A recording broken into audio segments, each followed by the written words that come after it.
कैलाश पर्वत की ओर पहुंचे और कैलाश के उत्तम शिखर पर जाकर मेरे महादेव विहार करने लगे, डमरू का नाद करने लगे, जय जयकार करने लगे।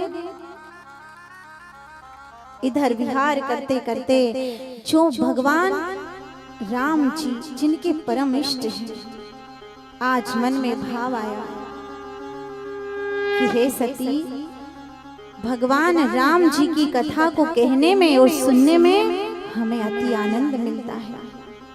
अगर तुम कहो सती तो आज हम तुम्हें भगवान हमारे राम जी की राम कथा को सुनाना चाहते हैं।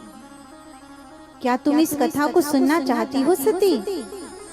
माता सती ने कहा, अवश्य स्वामी, आप मुझे कथा सुनाइए। आप तो जगत के आदि वक्ता हैं, अगर आपके मुखार विंद से मैं कथा सुनूंगी तो मेरा उद्धार होगा, मेरा कल्याण होगा। आज अध्यायों के ज्ञाता बन गए, पारंगत हो गए। और इसी प्रकार से विश्वामित्र जी आए और यज्ञ की रक्षा के लिए राम लखन को लेकर के गए। वहां पर मेरे राम जी ने ताड़का का उद्धार किया और यहाँ पर सुबाहु को अग्नि बाण मार करके उसका भी उद्धार किया और मारीच को तो बिना फने का बाण मारकर हे सती लंका पहुंचा दिया। इधर वैदेही जानकी के साथ में मेरे भगवान का मंगल विवाह होता है। हे सती, जनकपुर उत्सव है भारी और अपने वर का चयन करेगी सीता सुकुमारी। इसी प्रकार मेरे राम जी ने धनुष को भंग किया और वैदेही जानकी जी के साथ में उनका मंगल विवाह हुआ। हे सती, जानकी जी की विदाई हुई। इधर बड़ा आनंद उत्सव हो रहा है। अवध में नित्य नवीन उत्सव होते हैं, क्योंकि जानकी साधारण तो नहीं, स्वयं लक्ष्मी है।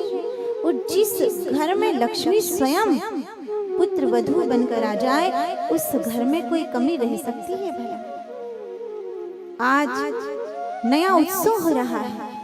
इधर महाराज दशरथ जी ने जैसे ही अपना एक बाल सफेद देखा सती, तो यहाँ पर अपना राज्य राम जी को देने का विचार बना लिया, राम जी को राजा बनाने का विचार बनाया।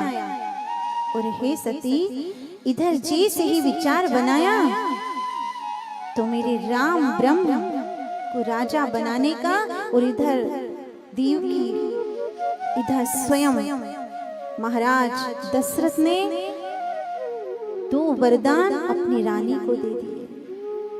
कैकेयी माता ने अपने 2 वरदान मांगे। यह विधि का विधान था कि महाराज, मेरा पहला वरदान यह है कि राम को 14 वर्ष का वनवास, और दूसरा वरदान मेरा यह है कि मेरे भरत को राज्याभिषेक दे दो, मेरे भरत को राजा बना दो।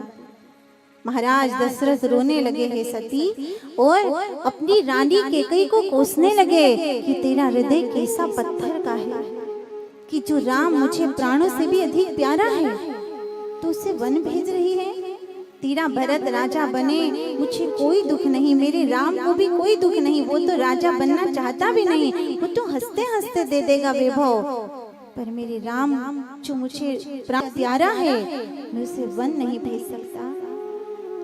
हो कैसी हठीली तेरी पत्थर की छाती, खिलता चमन तूने अपना बिगाड़ा, मेरे राम भैया को वनवास भेज